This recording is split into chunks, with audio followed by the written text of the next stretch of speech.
All right, friend, welcome back to the Amplify podcast. Andy Jenkins here.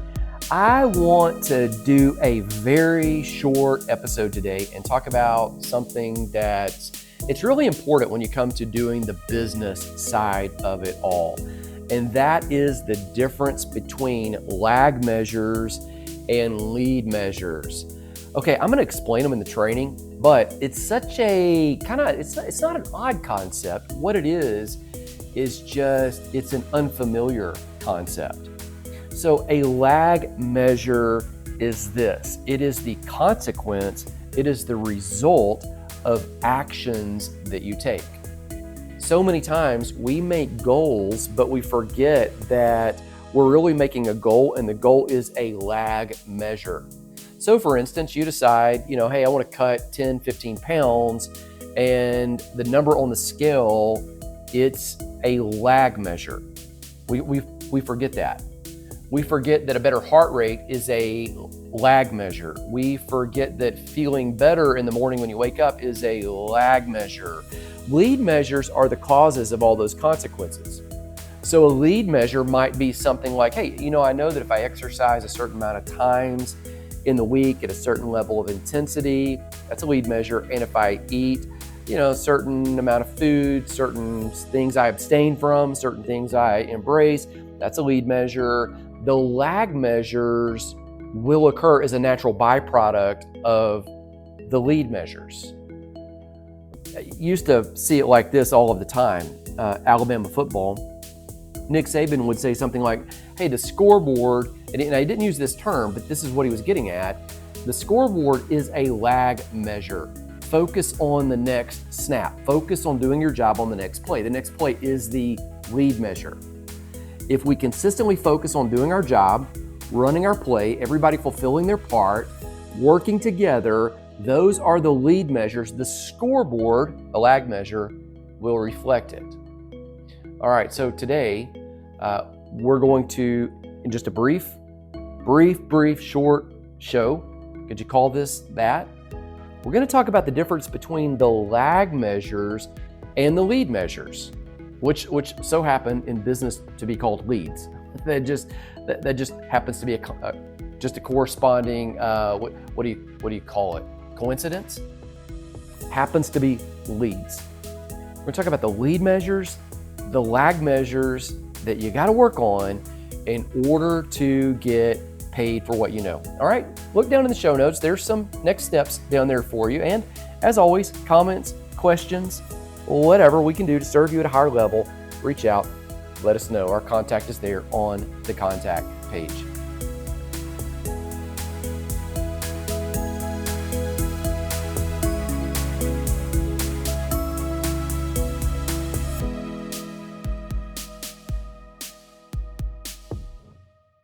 Build the business plan, and then just as I showed you on this other spreadsheet right here, you need to look at the lag and the lead measures.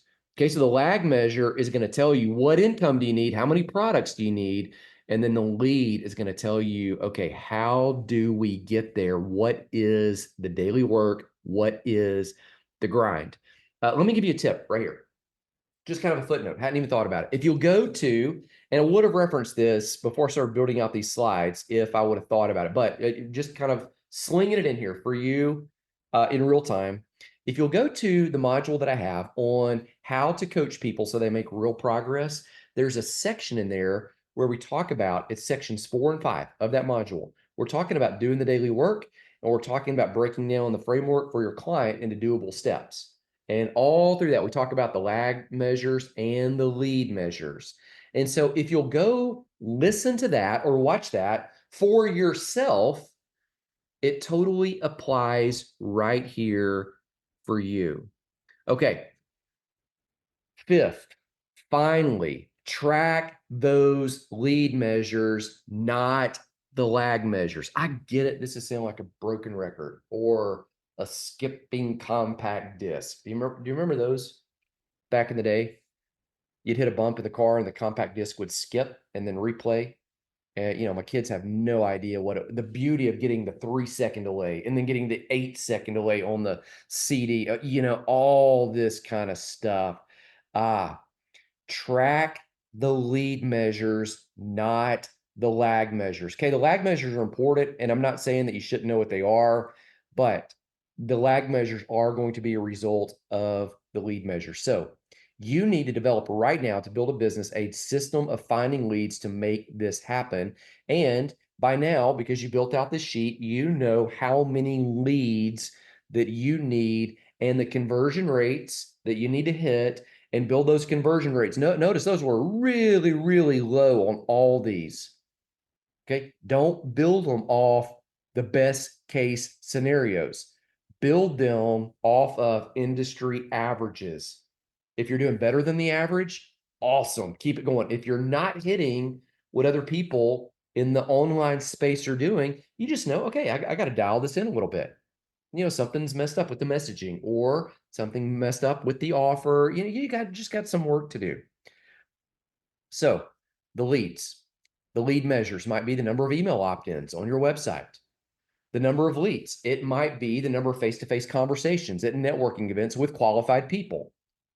The number of lead measures might be the number of strategy or non-sales calls that you have, strategy sessions, non-sales calls, discovery calls, all different kinds of names for them. Or it's probably realistically a combination of all of these, depending on what the offer is. But if you know the good conversion rates, if you know how many you need to sell, you can backtrack, make sure you are filling the pipeline with those leads. Now, let me say this about the leads. Running the lead measures, it's a lot like when you're renovating a house and you turn the water off at the street because you got to do some work on the pipes. You're renovating the shower, changing out the tile in the bathroom, something like that. When you turn off the water at the street, if the faucet is on, the water will continue running for a few seconds before you realize, oh, this water's out. So somebody might turn the water off at the street and you might be in the shower and have shampoo stuck in your hair. Or, you might be filling up the water from the faucet to make a pot of coffee, and all of a sudden it's like, well, guess I'm not going to do that. You start, and then they turn off the water and the faucet goes a little bit and then it stops flowing. The pipes all empty out after the water is turned off. Here's the deal. When you turn the water back on, it takes a few moments for the water to fill up the pipes in the house before it actually starts flowing out of that faucet again, before you see the evidence of it. Now, it's just seconds. I get it when you turn on the water at your house, but there is that delay. And the same is true to some degree with everything that you're going to do online. Okay, you're going to track these lead measures, not the lag measures, but realize there is a lag, there is some delay. And so it's really, you got to figure out what's going to be your workflow and how you're going to fit in doing this lead stuff. When are you going to do the email opt-ins? What are you going to do? Whatever it is, the social media that's going to drive people to the website. What are you going to do? Meeting with qualified leads in person at networking events, if that's something you're going to do. When are you going to do all the other stuff that you might choose to do? When are you going to do the live events, the networking stuff? When are you going to do the group coaching calls? When are you going to do the lunches? When are you going to do whatever it is, this sales calls, non-sales calls, discovery session, strategy session, whatever it is that you can do? You need to figure out how you're going to do that and the pace that you're going to do it and give it time to actually work. If you're doing it, and you see those conversion rates, they're really kind of low. And if you do it, you realize, hey man, I'm just going to have to put in the work and just trust the process that the pipeline in the house is filling with water. And at some point, the spigot, if it's open, it's going to roll. All right, pro tip before we do a quick review. It is way easier to do all of this in reality if you first build this stuff on paper. And though it never works out exactly as you planned, you are far more prepared with a path mapped out. So build it on paper. If you were watching, you just kind of saw what I was doing, tweaking numbers, changing things right there in the spreadsheet in real time. And that's really what you want to be able to do. You go, well, I don't, this doesn't make a lot of sense to do it this way. Oh, I can do that. Oh, yeah, check this out. All right, let's dial it in here. Build it on paper. Realize the plan rarely looks exactly like you build it, but if you build it, It's way easier to edit and adjust something that you already have than it is to just create this thing out of thin air. All right, let's do the quick review, and then I will refer you to some additional training that'll help you drive even deeper on this. Here's a review of what you now know. You now know, number one, the background for this training and why the numbers matter. It's because you've got to get really practical about what's going to generate the profit. Number two, you know the questions that you need to ask, and you need to get honest answers for before you can move forward. So you need to ask yourself, how much money do I want to make? You need to ask yourself, what products do I have that I can sell? You know that you need to ask yourself, okay, how much do those products sell for? Where am I going to get the leads for those? What's the conversion rate? You know all those things. Number three, you now know how to identify the offers that you have. It's a menu of products on your sales pages. This might even go on your thought leader page, on your about us page. You know exactly how to do that now. And if you got questions on that, just reach out to us. I'm happy to jump on a free non-sales call with you and walk you through the entire process and just kind of brainstorm and shoot back and forth. We can kind of see what's going on there, but you now know how to do that.